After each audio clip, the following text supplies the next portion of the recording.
economies locked out of the transition. Governments and industries must act decisively to prevent disorderly shifts. Policy cannot remain while the world accelerates. Governments must craft frameworks that incentivize bold innovation, de-risk essential investment, and ensure commitments beyond the short term. Success will be measured, I submit, not by how fast the wealthiest decarbonize, but how inclusively the world transforms. It is our fervent hope that this third edition of India Energy Week becomes the definitive platform for shaping the energy agenda of the future. This is where transformative partnerships will hopefully take place and take shape, where game-changing technologies are unveiled and the future of energy is written. I urge the 6,000 delegates present here to engage meaningfully in the strategic conference sessions planned for the next 4 days and help chart a roadmap to stabilize energy markets and strengthen international cooperation. Thank you very much.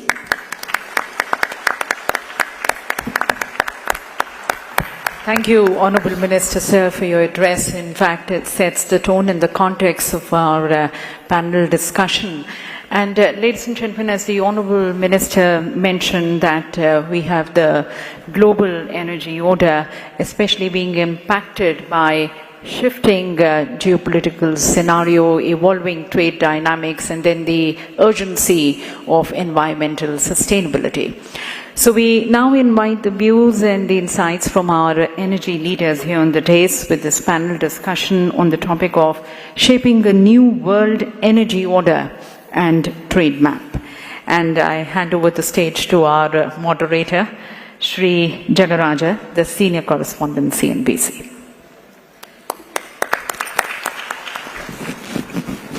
Thank you very much for that kind introduction, Vimy. And let me start by opening up this panel discussion by thanking Minister Puri for very eloquently enumerating the challenges, but also the opportunities that are inherent in the global energy landscape today. And let me start on your first point. We are living in an environment of unfolding uncertainty. From a policy point of view, from a macroeconomic and a market conditions point of view. So that's my first question. How would the panel characterize the balance of macroeconomic and market conditions and risks as they apply to energy pricing? And if I could start with Saad first, please. First, thank you, Your Excellency, Honorable Minister of Energy, for inviting me to this distinguished panel, and it's great always to be in India. I think on a personal note, Delhi is very special to me. I love coming to Delhi for a specific reason. My father was the first ambassador of Qatar in '74 to India. So Delhi ko bahut pyar karta hai. Hindi bahut acha janta hai, lekin abhi bhul gaya. Pehla bahut acha janta hai. So anyway, I used to speak fluent Hindi. I can dabble with it, but I'm not as fluent as I used to be. But anyway, so first of all, I'd like to thank His Excellency for his excellent speech that I think captured all what I could have said in a much better way than I could have said it. But I think one thing regarding pricing and so it's important to understand that energy poverty exists in the world. You have 1 billion people that does not have basic power that we have. I think you see the example of what the Prime Minister Modi mentioned earlier. And I think I applaud him and his government and the Honourable Minister to the plan that has been put in place by India. And I think it's an example of how you need to balance between the requirement of the nation, ensuring that you can have some renewables, you can have gas that is sustainable, and you need a base load for any country for the intermittence. And you see the methanol, you see all the elements. You need everything, including solar, wind, to cater for the demand that's needed in the future. I think the cancel culture of saying, I don't want this or that, some people were really pushing for it, and I think it depends on where you are and what your environment is. Maybe if you have hydro in abundance, and even that turned out to be not as reliable sometimes. So the intermittency of these energies are a problem. So I think to make sure that we can have affordable fossil fuel, affordable renewable sources, we need to have all these investments in whether it's oil and gas, whether it's renewable, and also in efficiency. And the example of what was done in India, where you have villages that were promised to have electricity, you have 100% villages, as I understand, that are connected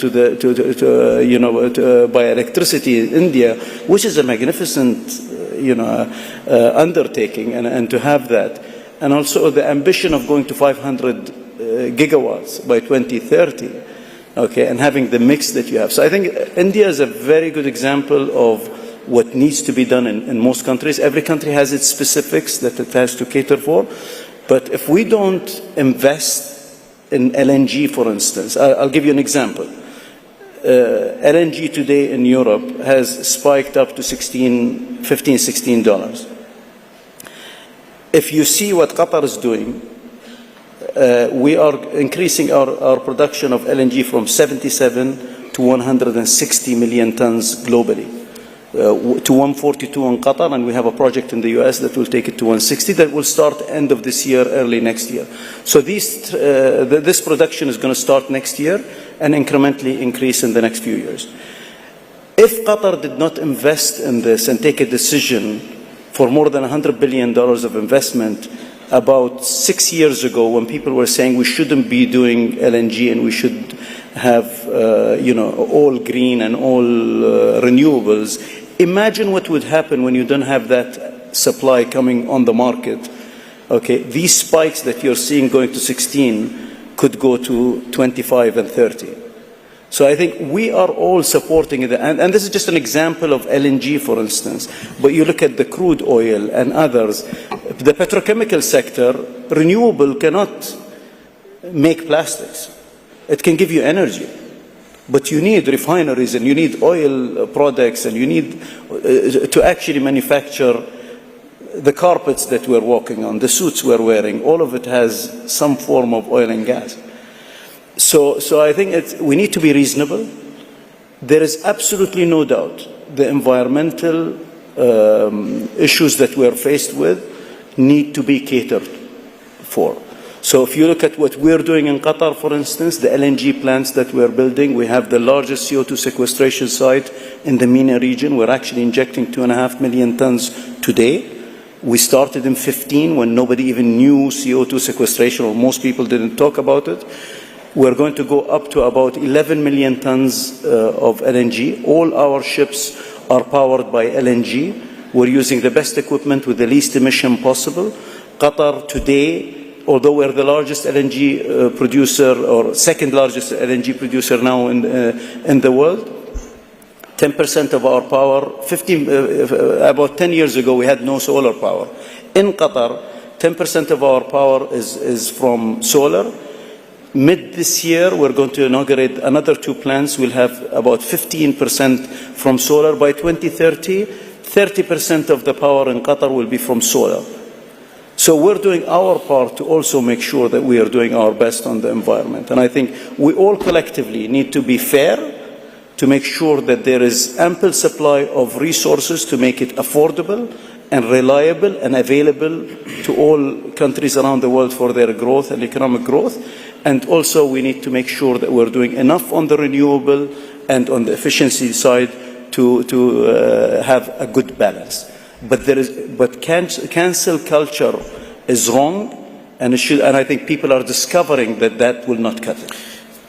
And clearly all options need to be on the table, Saad, which is another way of framing what you said. And I would say that we got a sobering reminder of that during the Ukraine crisis and Germany's experience of pulling the plug, no pun intended, on nuclear with the benefit of the hindsight prematurely. Can I get on to the controversial and a rather topical question now. How has a second Trump administration, in your opinion, as policymakers, shaken up the global energy landscape? And Minister Puri, if I can start with you. Well, thank you for asking me that question. I've been a student of foreign and security policy. I served 39 years in the Indian Foreign Service. My last term was as India's permanent representative to the United Nations in New York. I had the great privilege of knowing President Trump when he was not the president, but I had the privilege of living in the World Trump Tower, and he used to visit us every year, have a annual get-together with the residents of the World Trump Tower. I was minister in waiting when he came here on the first official visit. So I have watched the unfolding events with more than a sense of interest. Let me say that democracies, whether in our countries, those of us who are paneled here, democracies throw up verdicts. They will, this thing, Make America Great Again is a very powerful, catchy, this thing. We live in an interdependent world, so obviously, I can tell you from India's point of view, 50% of my GDP is in the external sector. So what happens outside, the value of goods imported and exported, value of remittances, all that shapes our GDP. There is one aspect of the new administration's focus on energy, which I must say is music to my ears. When the new administration says that more energy should come on the market, and more energy means prices should, come down.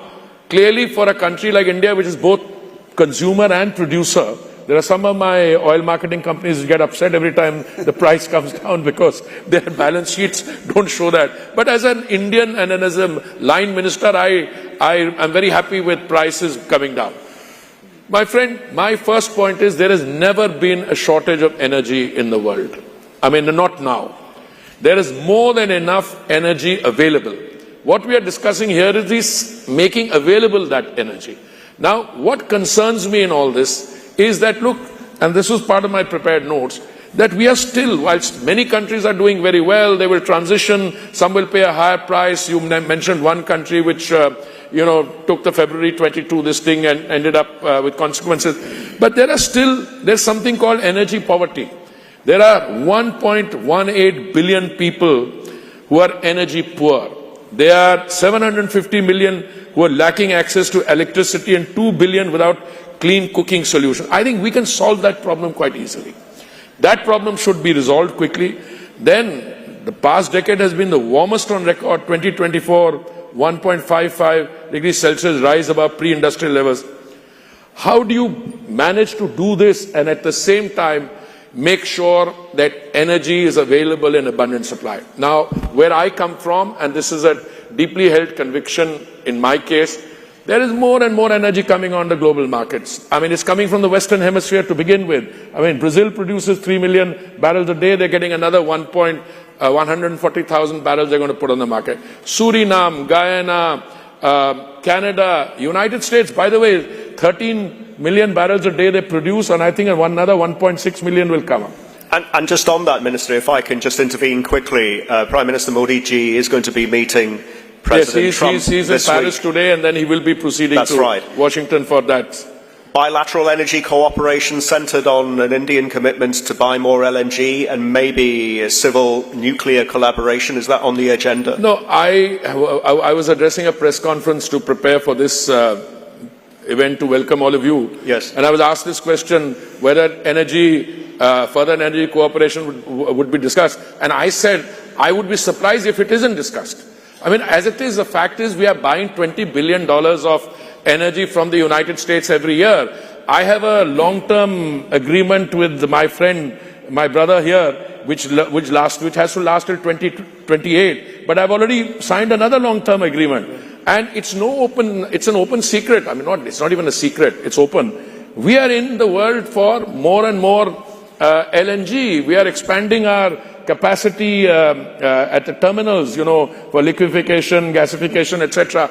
Now, I have already a commitment that I want to take natural gas, from 6% to 15% in my energy mix. Now, therefore, we are wanting to sign long-term deals. We are in the market, etc. So that is a given. What I would like to see are the transitions are orderly, and that they are without, if I may use the word, zigzags. And for that, I think we need to sit down together and make sure that whilst we address our requirements of sufficient availability and therefore affordability, and we make sure our commitments to sustainability and transition are there, those parts of the world where clean cooking gas, for instance, is required, it's such an easy thing to solve. And I think that the Global Biofuels Alliance and other developments, if we all put down our heads together, we can make sure that no one is without clean energy for basic needs. Nuclear. Oh, yes, absolutely. Should that be on the agenda? Oh, 100%. Look, it has to be. And is it, and broadly, and I put this to all the panelists, is it an option? Because the way I see it as an observer of the energy transition is that, like it or not, controversial as it is, nuclear is increasingly emerging as an option. Nuclear reimagined, nuclear next generation, small modular reactors in this narrative, especially as it applies to this seemingly insatiable demand for power that's going to be generated through this AI boom and data centers. I should have responded straight away because you had put that in. Please. Let me say that we've gone down that road. We went down that road. We signed the India-US civilian nuclear energy deal. We had an India-specific IAEA safeguards agreement. But somehow the commercial contracting never took place. There were problems, on liability and other things. But now we're talking about small modular reactors. I entirely agree. I think this is now very much a part of the discussion. And I also agree with you that all our net zero commitments, etc., nuclear provides an efficient, cost-effective thing, but you have to go through a particular road. And I'm sure that this is going to be a discussion point in major, wherever such discussions take place. I see that happening. Minister, thank you for that.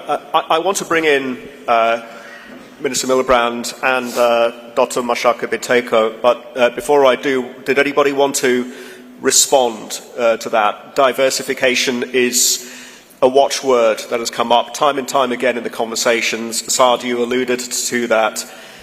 What is the optimum energy mix? Ed, Well, look, can I first of all say what a privilege it is to be here at India Energy Week, and Minister Puri, I want to thank you for hosting us here today and to congratulate the Government of India on its vision for energy, for tackling climate change and all the other issues, including economic development, obviously, centrally. Look, I think there is a large degree of agreement on this panel about some certain truths.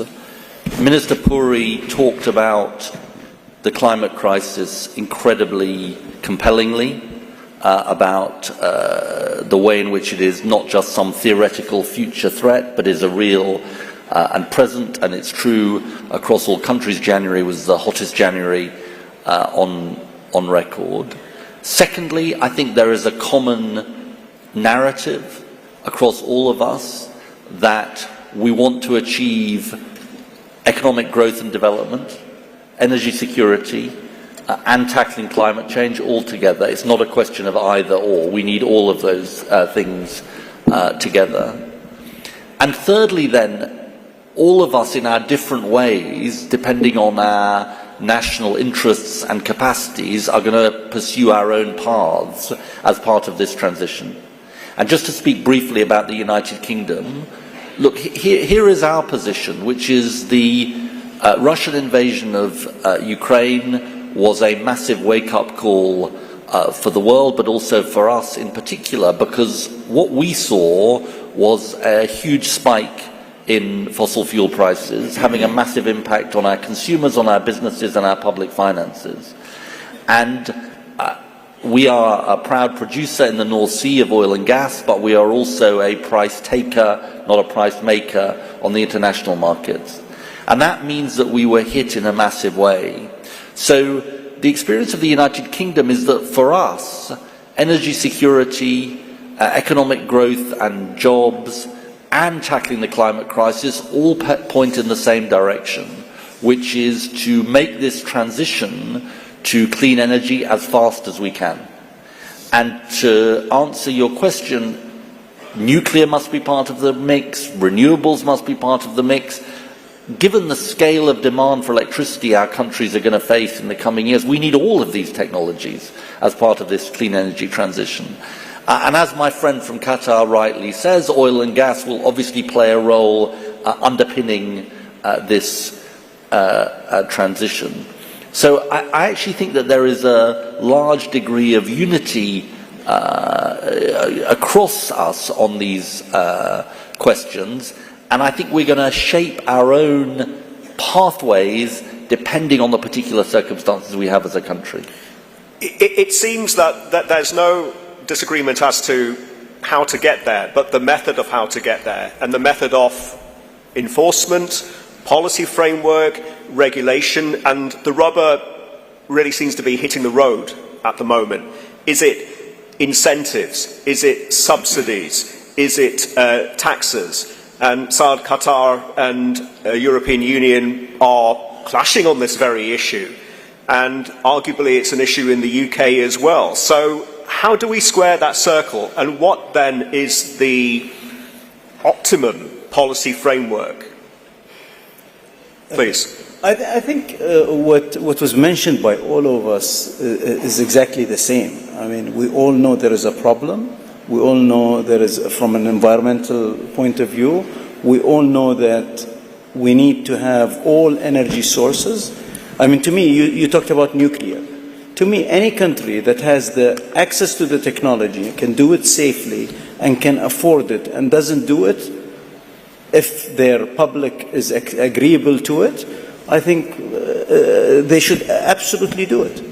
Because you need nuclear, you need gas, you need oil, you need renewables to get a good energy mix for the long term. So whoever can do it should do it. I mean, as far as nuclear is concerned, for instance, we need all sources. We're going to have a billion and a half to 2 billion people here in the next 30 to 40 years.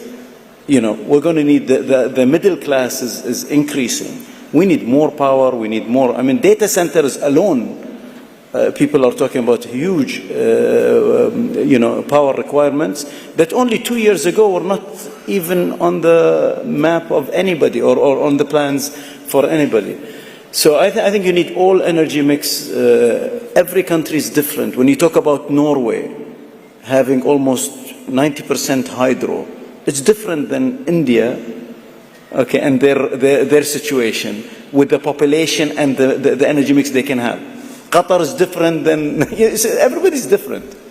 I don't want to, just very quickly. Please. 67 million people go to the petrol or the dispensing station every day in India to fill up on different forms of energy. So I asked myself a question, and we have an excellent biofuels program where we've achieved nearly 20% biofuel. I asked my colleagues, my secretary in the ministry and others, today the biofuels program is doing very well because the viability, the price is okay. It's not much higher than the petrol. So somebody has a conscience, we'll go for more biofuel when we have that E100. But if the price of green energy is out of range from cheaper other energy, then you are dependent on the goodwill of people to make the transition. I think governments have a responsibility, and at least that's how I look at our task, to make it, to do policy formulation in such a way that green energy gets a push. It can come in different ways. Incentivization, it comes in government tax and other it comes through, like we have a PLI scheme for electrolyzer subsidy to make electro move to green hydrogen. So I think mix of both. If I may just add to your point, beautiful point, but I think I would like to just add to that. If we keep supporting gas producers, oil producers around the world to develop more and do it responsibly. There are ways to do it responsibly and ways irresponsibly. Most companies now have ESG requirements that they put in. You can do sequestration, you can do a lot of things. But for this equation to work, or this system to work, you need affordable energy, as His Excellency mentioned. These spikes that you see are increased tremendously if you have lack of supply.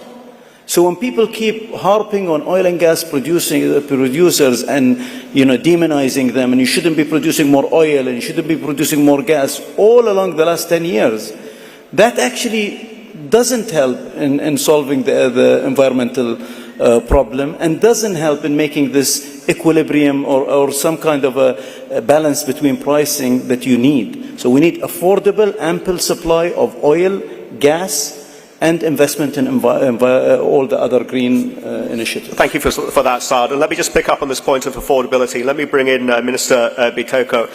In Tanzania, your country has a lot of hydro, and that is something of a success story, and you're even exporting some of that surplus power to East Africa. So this issue of interconnectivity is a very important one, and give us a sense of how that is making energy affordable, not just for your country, but East Africa more broadly on a regional basis. Thank you so much, moderator. But before I say what I want to say, I also want to thank the organizers of this event and the Indian government for extending invitation to us to be part of this India Energy Week, which I think is a place or a platform where we can share insights and learn from each other and see what we can do to make sure the population that we have back home are all powered by electricity or energy. Coming to your question, the world is very dynamic currently. We're facing a situation where we cannot be static. We have to face the reality. And the prescription of one size fits all cannot work in the current world, because the situation in Qatar is quite different from the situation in Tanzania, or the situation in India is different from the situation in any other country.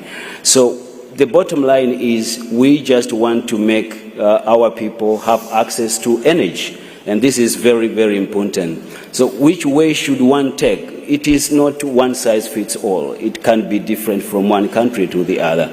As you have said, and Minister Puri has said, close to more than 1 billion people in the world are lacking electricity, and 600 million out of that are coming from Africa. So if we take a prescription from the developed countries, then we want to fit it to the underdeveloped countries, then we miss a very big point. That's why I'm saying we have to face it with the reality at hand. The climate change, the emerging technology, the financing issues. These are the issues that one has to look at it and see which way one can have a pathway.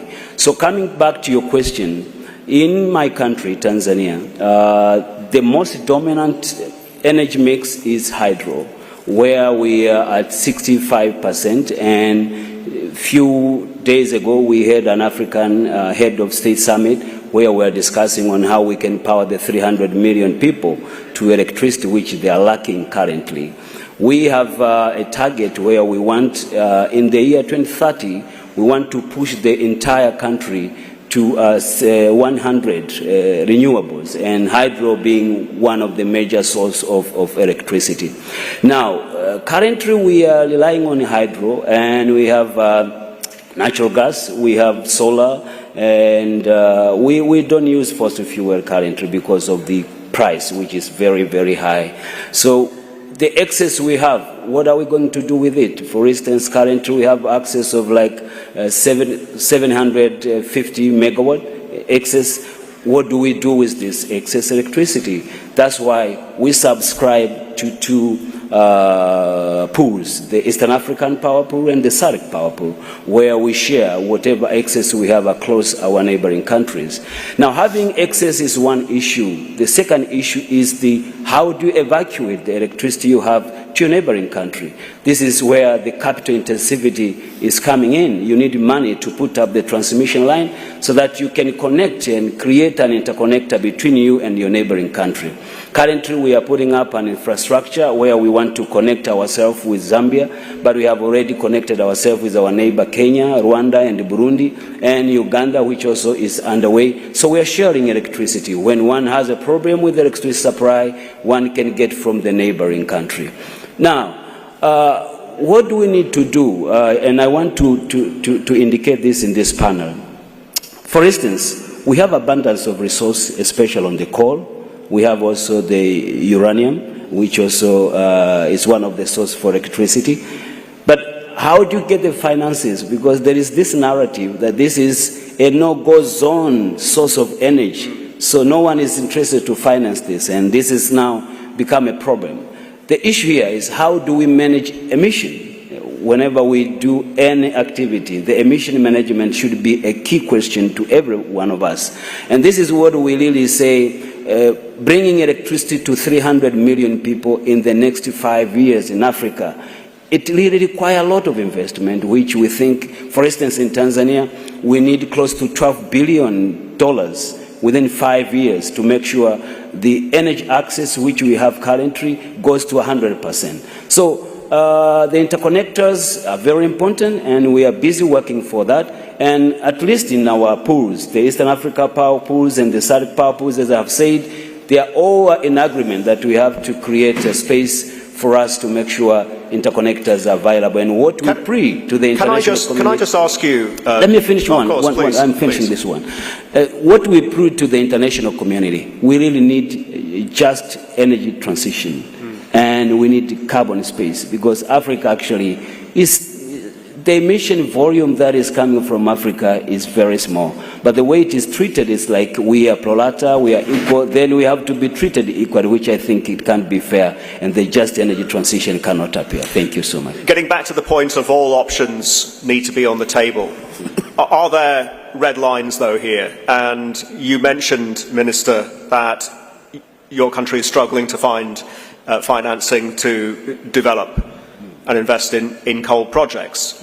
Should coal even be on the table, since it is the most polluting fossil fuel? And Minister Puri, can I ask you for that and India's experience? Well, I wouldn't want to provide any respect. There is a global narrative on this. You know, we should be moving away from all that. And I think the ability that you can move away will depend on how you're positioned. Now, for instance, it's very easy for me to do 20% biofuels blending, very easy for me to talk about solar, etc. But the fact of the matter is some of the coal will be there still. And I was, somebody tried to grill me the other day, oh no, we are dependent on coal. I said, no, you're missing the point.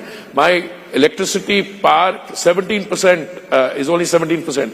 But I have to find a way of transiting through that. I have to find a way of going out of it. Some countries are a little more vulnerable than others. But I would show understanding and then encourage all of us, including ourselves, to transition from that to cleaner and cleaner and cleaner. I mean, there was a time when we used to have these discussions, 3.5 years ago.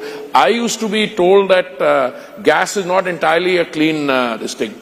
To me, gas is very clean compared to coal or to other things. And therefore, I have no income. Then, of course, the mainstream narrative also changed. Thank you for that, Minister. Minister Miliband. I mean, look, it seems to me that it's all about making the economics work. If you take the UK experience, we were massively reliant on coal for a very, very long time, and we shut down our last coal-fired power station last autumn. And you know, the economics has changed massively for us. So I was doing this job 15 years ago, and we were making a long-term argument about renewables being cost competitive, but they weren't cost competitive in the short term. Now, the cheapest form of power to build and operate in the UK is solar, onshore wind and offshore wind. Right. And for our colleague from Tanzania, I think, you know, part of the responsibility of developed countries, of the multilateral development banks and others, is to make the economics work, make the economics of this transition work. Personally, I think the transition is only going in one direction. This is an unstoppable transition because of climate reasons. And the truth is that oil and gas will play an important bridging role, but if we exploit all of our fossil fuel reserves, we should just be honest, we're going to have temperatures not of 1.5 degrees, not of 2 degrees, but of 3 degrees, 4 degrees. And this is just a scientific reality that we have to face up to. And so it is about making, this only works, this transition, if we make the economics work as well as making the long-term climate imperative work. I'm always looking for agreement in converging space. I completely agree. You have to make the economics work. And therefore, I think what we need to ensure is that what we are doing by way of transition is attractive also. Attractive means it's viable. I mean, if you take an ideologically doctrinaire position, which is what happened in this discussion right at the point, oh, this is bad, no more of this, no investment went in there. So the prices, by the way, if prices are high, that also accelerates the transition. But I think as responsible governments, we should ensure that the economic viability also factors into this. And therefore, at the end of the day, whilst everything will be there, you must lean and come in on the side of the cleaner energy. And I believe that is happening. And I also believe, I agree with it, the transition journey is very clear. If somebody had told me 5 years ago, but we will need natural gas, lots of it. My shut power plants will open up. My other economic activity will open up. Also, all the other newer energy, green hydrogen, by the way, the Honorable Prime Minister talked about a 5 million metric tons target of green hydrogen by 2030. I frankly think that is a target which we will do much better than that, because green hydrogen is suddenly shooting up. People realize tenders are being floated, bidders are coming in, and therefore I'm very optimistic on the transition. Sorry, Sir, just before I come to you, I'm very conscious of the time and I don't want to overrun, and I can't see any clock here, so can I just check with the organisers? 5 minutes, thank you very much. Can I make an uncharacteristic comment Please. about coal? Please. I think there's a difference. What we're saying here is you need to look at a country that actually has the resource and has coal, and the difference between that and a country that's importing coal. There's a big difference. And the growth rate in that country. So if I would put India and China, for instance, as huge countries, okay, together more than half of the world or half of the world, and they have ample resources of their own coal, and then we tell them as energy sector or as leaders around the world, you shouldn't produce your own coal and depend on imports. I think you need to utilize the coal that you have, do it responsibly, see if there are ways to mitigate that. But if the growth rate and the ambition of His Honorable the Prime Minister is going to stay intact, I think there is no way to do it if you say, I cancel coal. I could be completely wrong, but a transition to that and doing it slowly and making sure that people who have their own resources can also utilize their resources and come down. And what I'll tell you something we are doing for coal as Qatar. We're building the largest blue ammonia plant in the world. It's going to be starting production next year. That mixed with a lot of customers on coal are talking to us because you mix it with coal and it reduces it's one of the solutions to reduce some of the emissions from coal. But I think we should get away from cancel culture on everything. We need all resources to be on deck. Let me just end by asking another potentially controversial question, and that's about global leadership in the journey towards net zero emissions and the 2030 climate goals. The fact that the US, the Trump administration, has withdrawn from the Paris climate deal and has rescinded the Biden-era green policy initiatives, how much of a setback is that for the transition and global leadership? Or is there momentum? Minister.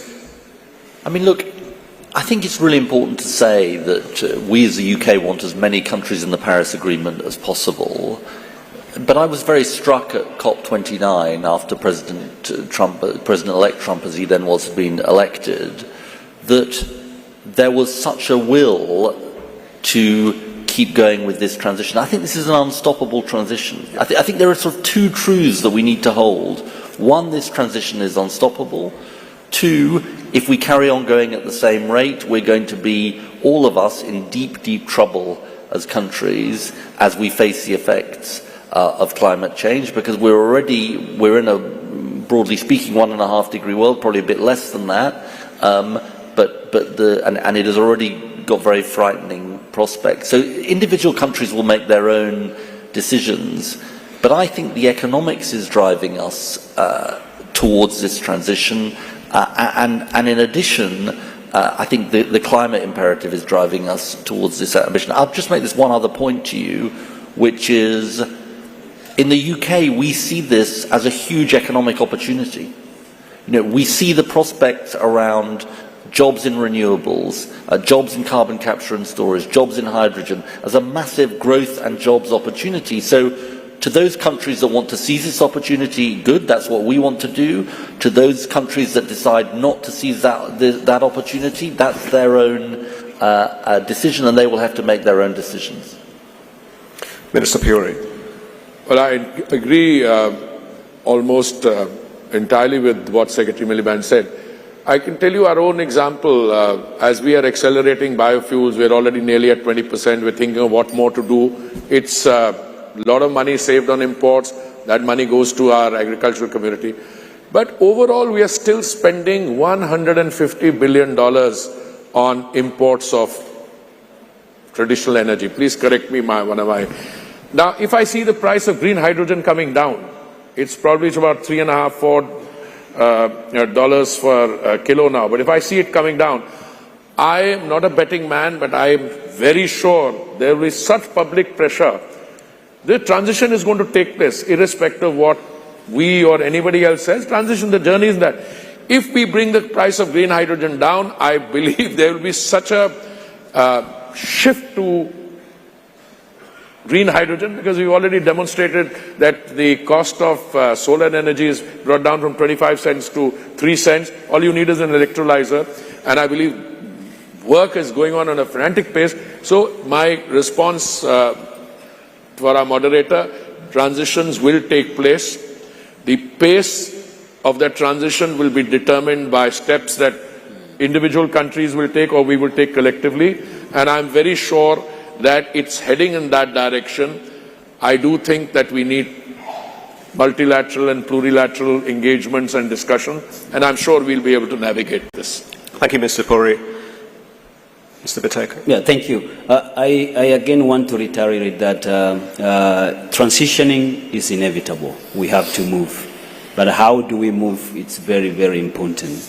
Let be allowed countries with resources that are responsible for generating electricity be allowed to use that space so that they can create security of supply. Because the question here is the security of supply, the affordability, because if you tell me about the hydrogen, which is really costly, that cannot be afforded by these developing countries, it's going to be something that we are pushing the big population out of the equation simply because of the terminology transition. I'll give you an example. In Tanzania, we mine coal, but we are exporters of coal, and we are not allowed to to put up a plant for coal plant. And here we export the coal to Europe. For Poland, for instance, this is the biggest buyer of the coal. And I think in the energy mix, above 60% of the energy mix is coming from the coal. But what is it? It is possible in other countries, but it is not possible in Africa. So this something has to be looked at, and we need what we are saying, a just transition. We need what we are saying, let's get something which is workable in a different country. We agree the move has to be there. We need to transition. But how do we do that? It has to be a formula which is created a close and which is really one size fits all. Thank you so much. Thank you, Minister Saad. I think enough has been said about that subject. I think I'll just... All right.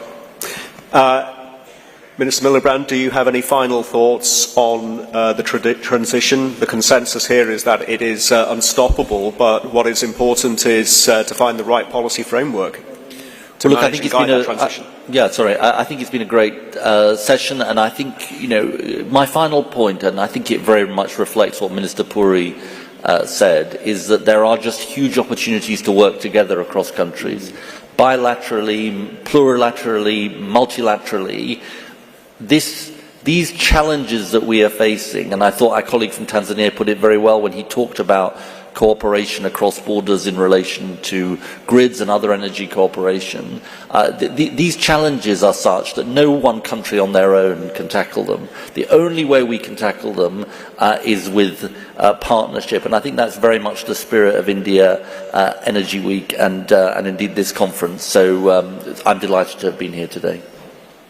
Thank you very much, Minister Miliband. And that's it for this panel, which has been very engaging, very stimulating. I'll leave you with some final words and final thoughts that really encapsulated the essence of this panel, and that is leveraging hydrocarbons strategically so that renewables can scale is the critical imperative and what we really need to see. So thank you very much indeed for joining us and for listening in, and we will have more stimulating conversations throughout India Energy Week, and thank you to our panellists. Well, thank you very much, Mr. Moderator. Thank you, Minister. Thank you to our panelists for this very engaging and insightful discussions as we reimagined and rethinking energy security and then our strategic partnerships and the supply chains, and as they mentioned, collaboration is going to be the key towards navigating these transformations. May I request our dignitaries to be kindly taking their seats and requesting you all to remain in the hall. Ladies and gentlemen, we have an important launch which is going to be taking place now. Please be taking your seats. May I request everyone to be there at their respective seats, requesting our dignitaries to be at their seats for there's an important launch happening. May I request the ministers to be seated.